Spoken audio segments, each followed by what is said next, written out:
right, welcome back to another one of our author interviews for Queens in Wonderland. I'm here with Donna Keeley, and she wrote Looking into the Looking Glass. And she is also the author of Having a Whaley of a Good Time and Queen for a Night, which are fantastic books. I really highly recommend to pick them up. They're these wonderful paranormal cozies set in San Diego and Los Angeles. And there's lots of wonderful history in there. But we're here to talk about our stories for Queens in Wonderland. And Looking into the Looking Glass was about Jolie, and it's an identity story. It's a story about deciding who one is and owning that. And then also it's about family as well. But the super cool thing about this is that it's really got this kind of whimsical, almost trippy vibe to it, which was really, really fascinating and surprisingly unique for this anthology.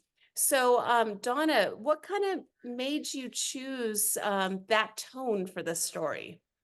Well, apart from being from the 60s and 70s and all psychedelic stuff.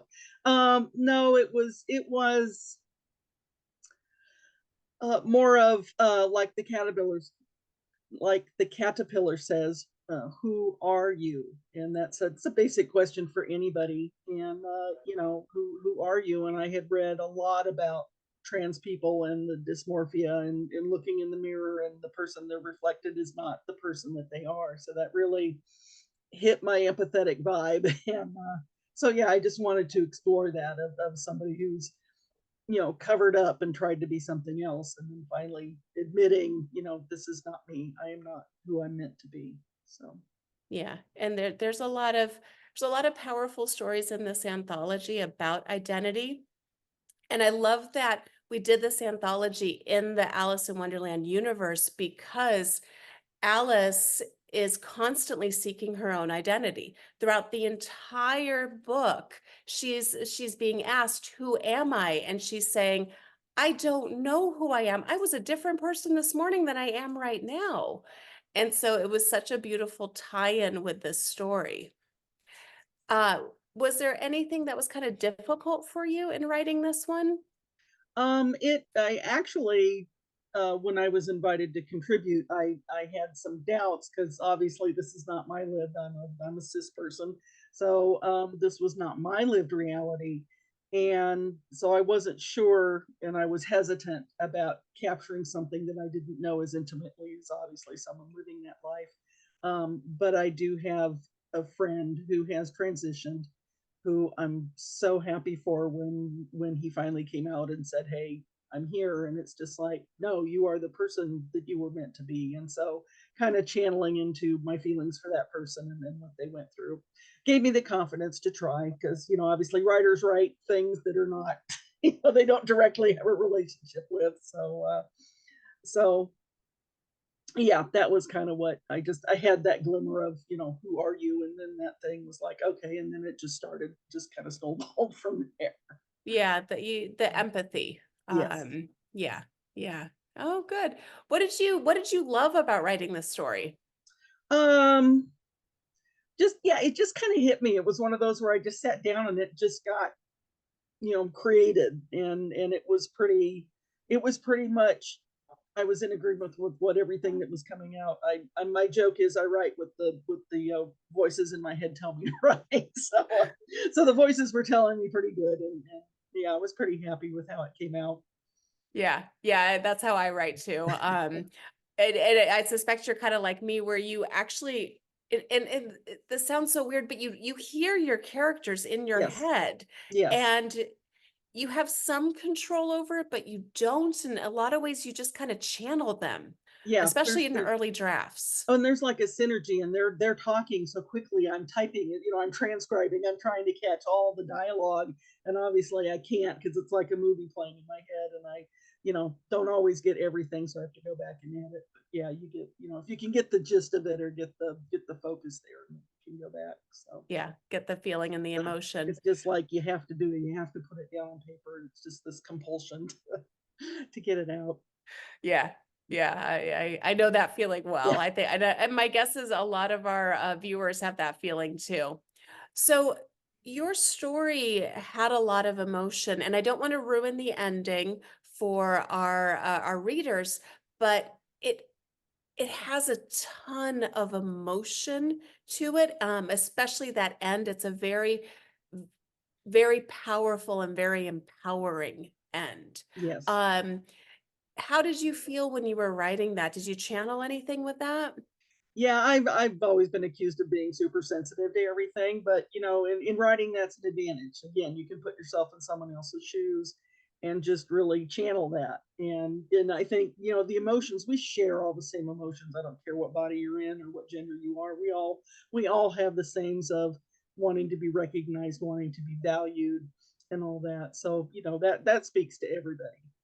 Those kind of feelings and emotions. Yeah. Yeah. Valued. Yes, absolutely. And recognized for who one is, Yes. period. And not being told who you are. And I think that was so beautifully done in this story. So where can our viewers find out more information about you? Well, I have my main social media is Facebook. I have a site called Paranormal Mystery Books, and that has updates on what I'm doing, and it has links to my books are currently on Amazon.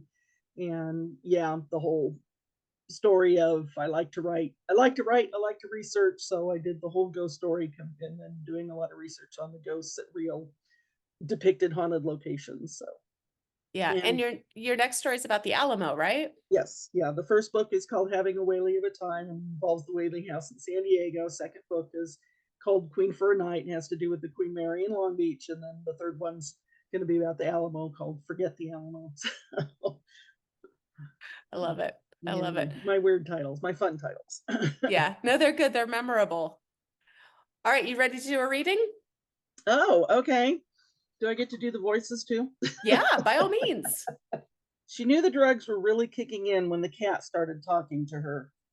At least she thought it was still the cat, but instead of a gray tabby, its fur had taken on a purplish tone and the mouth was huge, taking up most of the face. Why you still doing this shit, girl? Said the former gray, now purple cat. The voice was, well, a little too stark. Soothing was and held notes of concern. You thought you needed it before your transition, but why now? He was literally floating above the bed, but still in her eye line. She was unaware she was also floating above the bed. Everything around her was changing from the solid farmhouse rustic bedroom to a blurry, bright, psychedelic canvas with large dots and swirls. Jolie looked at the creature that did not look like her cat, but she knew it was. Guilt, she answered simply. I love it. I love it. Yeah, it's such a good story, and I So thank you. cannot wait for this book to be out. Well, I understand I have your mother to thank for being chosen. I was very honored to be chosen out of so many people who admitted. So my thanks to your mom for, Yeah, but for my enjoying it. my mom is wonderful. She is my biggest fan and my biggest helper.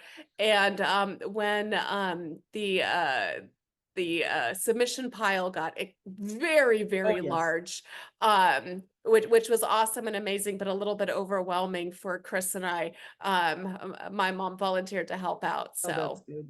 It's yeah. it's a very timely subject. I'm really excited about this book and just the whole the issue of the LGBTQ plus because it's very important right now. It is, it is. And one of the things I'm so incredibly happy about this anthology, and it wasn't planned, was that these stories are very joyful, even the sad ones, even the emotional ones. They tend to end very joyfully, very empowering in safety and in acceptance. And I love that so much because it is so incredibly needed right now. Yes. So, yeah. So if you're watching this, that means that this anthology is either available for pre-order or available in all of the places. So please go ahead and pick up a copy. If you are interested in signed copies from our authors, I will have them on www.nobadbookspress.com. And anything else to add? No, that's it. Thank you for letting me play in the sandbox. Thank you It's for fun. coming. This is really fun. So Yeah. appreciate it. All right. All right. Thank you Thank so you. much. Bye, everyone.